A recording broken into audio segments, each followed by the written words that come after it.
Olá. Então, tava indo fazer um treinamento de tiro, porque eu sou atirador esportivo, e antes de chegar no clube, resolvi passar na loja de um conhecido meu que fornece munições, né, uma loja de armas, e parei para tomar um café com ele, conversar com ele lá, e ele me falou que, pô, tava muito desanimado, muito chateado, né, que da forma que a lei está funcionando agora, esse novo decreto do governo aí, ele está arriscado, quase que certo de ter que fechar o comércio dele.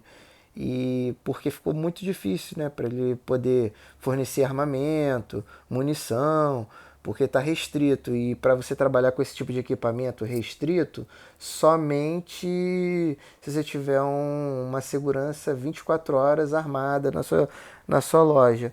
E para você conseguir contratar um profissional desse quilate aí, fica muito caro para um pequeno empresário, para um microempresário. Então, assim, fica inviável. Ele não vai conseguir vender o suficiente só para pagar esse funcionário. Imagina para manter a loja dele com as licenças, autorizações, manter o funcionário que ele tem, botar o pão na mesa dele. Então, assim, ele estava muito chateado. Eu fiquei também chateado, né, de ver, porque é um cara batalhador. Demorou mais de um ano, eu estava conversando com ele, mais de um ano para que ele conseguisse todas as autorizações para ele pudesse abrir essa loja, porque depende do exército, o exército tem que vir inspecionar, o exército é muito burocrático, tem as outras autorizações municipais, estaduais, então assim, muito difícil, mais de um ano, um alto investimento para logo em 6 meses, 6, 7 meses, vir um decreto desse e acabar com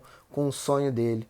Então, assim, fiquei muito chateado, né? E aí a gente chegou lá no clube, conversa com um, conversa com outro, e acaba que agora para você ser um atirador e ter mais acesso às munições, poder ter, ou melhor, mais acesso não, para você ter o acesso que você tinha anteriormente, você tem que ser de nível 3 em diante e só que você, para ser nível 3 você tem que fazer um monte de treino, tem que gastar um monte de munição, tem que participar de um monte de competição. E para participar de um monte de competição você precisa de munição. Só que a munição está restrita o acesso, não está tão fácil o acesso. Bem que o governo está proibindo você de ter acesso às munições. Então, se você for parar para pensar, fica meio incoerente. Como é que para eu ter acesso a bastante munição, eu tenho que fazer bastante treino. Mas eu não posso fazer bastante treino porque eu não tenho acesso à munição. Então, assim, fica uma coisa meio que impossível de você conseguir fazer. Então, assim, o governo, ele deveria, já que ele não quer, ele deveria bloquear logo de uma vez e não ficar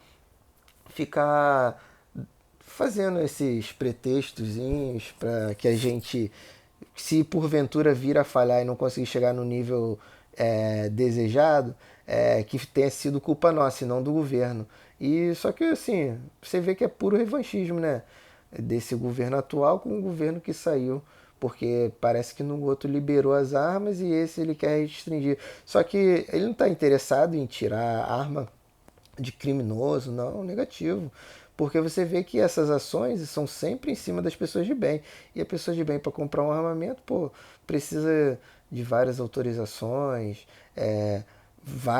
pô, tem que ter morada fixa, são vários requerimentos. Morada fixa, não pode estar respondendo a processo criminal, tem que ter emprego comprovado, tem que ter idoneidade comprovada. Então, assim, os antecedentes são vistos. E aí o governo ele quer restringir a arma na mão dessas pessoas. Ele não quer restringir a arma na mão de quem deveria restringir, que são os criminosos mesmo, de verdade. Você vê aí, poxa, no Rio de Janeiro. Rio de Janeiro é um estado onde o narcotráfico ele tem um poder absurdo. Eu costumo dizer até que eles não são narcotraficantes, mas narcoterroristas, porque as técnicas, as práticas desses criminosos são de terror e não são simplesmente de criminosos comuns.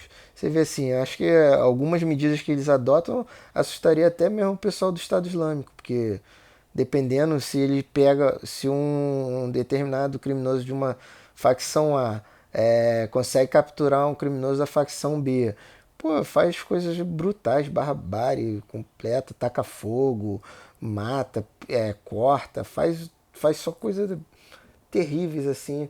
E da mesma forma que eles fazem com esses outros, com esses narcotraficantes rivais, eles também fazem com o policial. Às vezes o policial tá no momento de folga dele, pega um GPS desse doido aí, um Waze da vida, não conhece a área que tá, entra equivocado numa comunidade dessa, já era.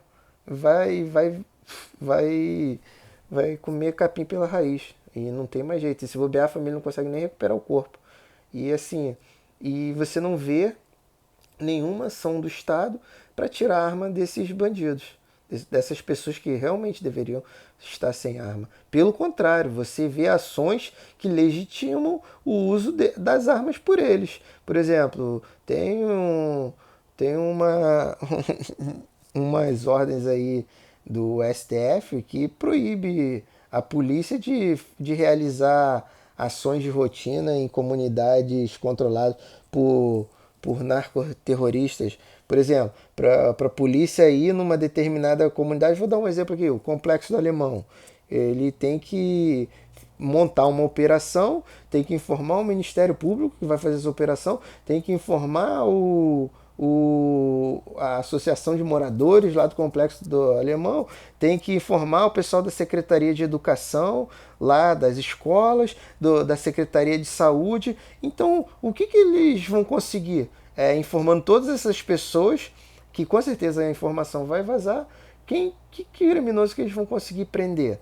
Então, assim, olha as medidas impossíveis. Ah, e detalhe, isso tudo tem que ser autorizado. Se não for autorizado, não pode fazer. Então, assim, como é que a polícia vai ter alguma eficácia numa operação dessa? É nenhuma, pô. É nenhuma. Pelo contrário, vai se o narcoterrorista ele quiser, ele ainda vai preparar ações de contraofensiva à polícia. Vão preparar território para receber o polícia-bala, fazer barricada, então se defender o território, ou simplesmente, na melhor das hipóteses, eles só vão fugir e se esconder o equipamento. O polícia não pode revistar casa, não pode revistar pessoa. Hoje tudo é proibido, sob pena de responder abuso de autoridade. Então, assim, a ideia não é restringir o acesso às armas dos bandidos, pelo contrário, das pessoas de bem. Você vê, o Estado mandou fazer um recadastramento das armas, né? As pessoas que têm armas registradas, autorizadas, caçadores, atiradores, colecionadores e até as pessoas que por outro motivo não se enquadram nessas três siglas, mas que ainda assim é, tenham arma registrada, eles obrigaram a fazer um recadastramento. Pô, 99% das pessoas fizeram o recadastramento, ou seja, pessoas de bem foram lá e fizeram o recadastramento. E 1% das pessoas não fizeram. Muitas das vezes porque perdeu o prazo, outras das vezes, às vezes a pessoa até morreu mesmo e pode, nesse meio aí de 1%, e pode ter alguma pessoa, uma ou outra, que tenha ido pro lado errado, não sei. Isso aqui é até especulação. Mas, tipo, 1% de 99%, de 100%, 1% você não fez, mas mesmo assim pediu o prazo para refazer. Isso foi muito falado. Então, quer dizer, são pessoas de bem, são pessoas que querem ter a sua vida regular, tudo certinho, a documentação em dia, quer pagar o imposto que tem que pagar. Não é qualquer pessoa que pode ter arma também. Se você for para pensar, o alto preço de uma arma mais barata aí, dependendo do estado, é R$ 5.000, pô. E isso por conta da alta carga tributária que tem esses produtos, né? Produto de arma de fogo, munição, tem uma alta carga tributária. Eu arrisco dizer aí que deve ser 100% o valor do produto. Então, assim, no mínimo, o produto seria muito mais barato, né? Se não houvesse toda essa taxação em cima do.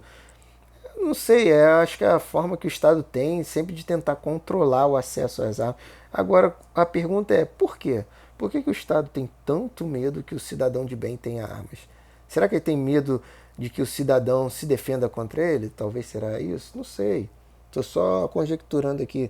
Ou, sei lá, não faz, para mim não faz sentido. Para mim não faz sentido, deve ser alguma coisa que o Estado deve ter, algum medo que ele deve ter, que as pessoas de bem tenham armas. E não somente ele. E aí você acaba que fica refém, né, do Estado para sua defesa. Por exemplo, entra uma pessoa na tua casa, tu não tem um armamento para se defender, não tem como se defender. Na melhor das hipóteses, com muita sorte, você consegue ligar para a polícia, que até você vê o que está acontecendo, perceber que trata de um criminoso, está tentando te assaltar, tentando te sequestrar, fazer alguma barbaridade com a sua família. Até você perceber, ligar para a polícia. Se a polícia for, que a gente todo mundo conhece, né? Sabe que não tem esse tempo de resposta. A polícia, olha ela passando aí. Não tem esse tempo de resposta que a gente espera. Ela trabalha muito, mas não dá vazão. O efetivo é pouco, o material técnico deles também é ruim. Então, assim, na melhor das hipóteses que ele demore 5 minutos para chegar na sua casa. Em 5 minutos o cara já te rendeu, já te roubou, foi embora. Ou então ele pode ainda estar dentro da casa, mas se a polícia chegar, aí essa ocorrência já acaba que ela evolui, talvez para uma tomada de refém, faça você como um refém, aí vem um negociador da polícia, aí dependendo do estado emocional desse criminoso, olha só que absurdo, dependendo desse estado emocional do criminoso, pode pode ir para um lado negativo, entendeu? Coisa que talvez você mesmo pudesse ter se defendido dentro de casa. Às vezes, dentro da sua casa, você fizesse um disparo de alerta, esse criminoso que pulou teu muro, ele daria meia volta, sei lá, um exemplo, tô só conjecturando, né? Mas te proibir de fazer a sua própria defesa, poxa, isso é um desserviço muito grande do Estado. E aí, assim, te fica meio desanimado, né? De saber para onde que a gente vai, onde vai chegar, até quando o povo vai aceitar isso e até onde eles vão nos apertar. Cara, fica muito difícil, assim, é desanimador.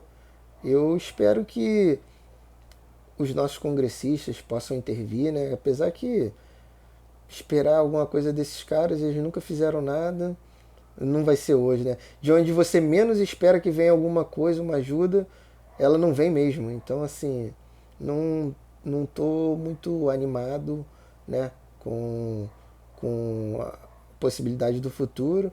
E vamos ver, né, se daqui a 3 anos as pessoas mudem o voto e quem possa vir tenha um olhar mais acolhedor às pessoas de bem, entendeu? Então, assim, vamos aguardar, vamos esperar e ver onde vai dar. Valeu? Um abraço, fui.